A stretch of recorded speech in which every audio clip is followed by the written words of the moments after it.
My parents had a maths tutor for me because they wanted to be amazing at maths. I was pretty good at numbers, and I'd have this tutor and he'd tell me that, he goes, the reason that you're struggling with the next question is because you're always worried about what your parents think.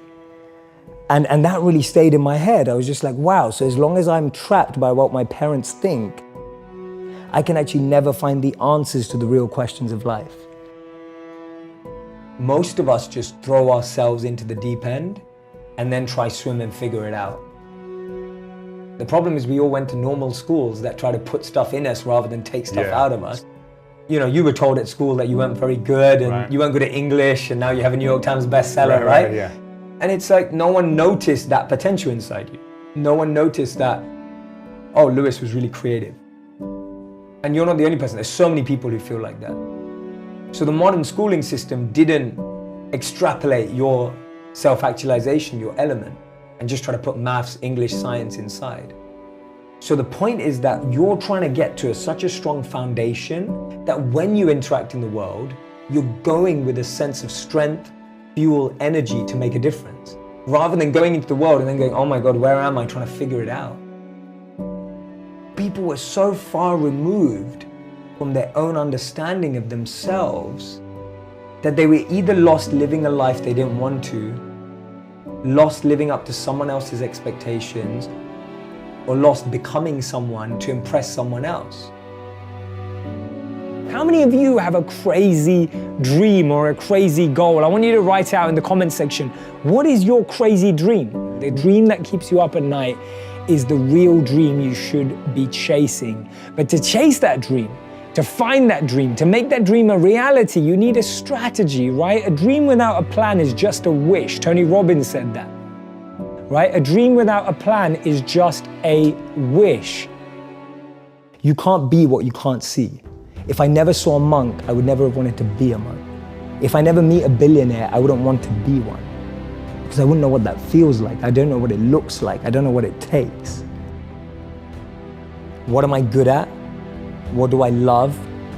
What does the world need? And how do I get paid for it? To me, those four help you unlock your passion. I often say to people, your passion is for you, your purpose is for others.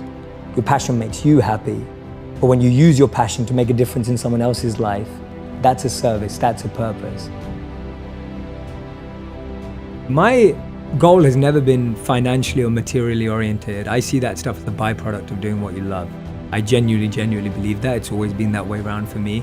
My focus is to create entertainment that truly has educational value, but without us always knowing it. I think we all learn best when we don't know that we're learning. If we're all pushed into a classroom and told we have a class, we're all not listening. Start at a place where you have self-awareness, self-actualization, you have figured out what works for you, what your strengths are. So I think it starts even at a physical level.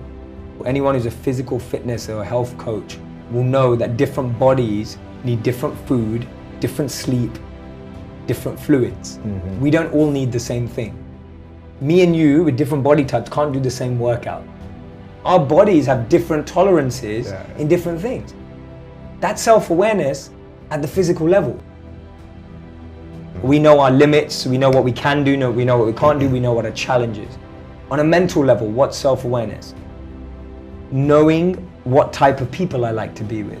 Knowing who helps me grow and who drains me. That's mental self-awareness. I believe that the answers come from within, and we're not asking the right questions. I feel we're always looking for the right answers, not the right questions. And the biggest companies that we respect today, the biggest organizations, all came from trying to answer a question. It all came from trying to solve a problem or a question that we were able to identify. So my work comes from a very simple study that I read that said the most successful people in the world choose education over entertainment. And the most unsuccessful people in the world choose entertainment over education. I know people who graduated at 21 and didn't get a job till they were 27. I know people who graduated late at 25 and they found work immediately. I know people who never went to university but found what they love at 18. I know people who found a job straight out of college, making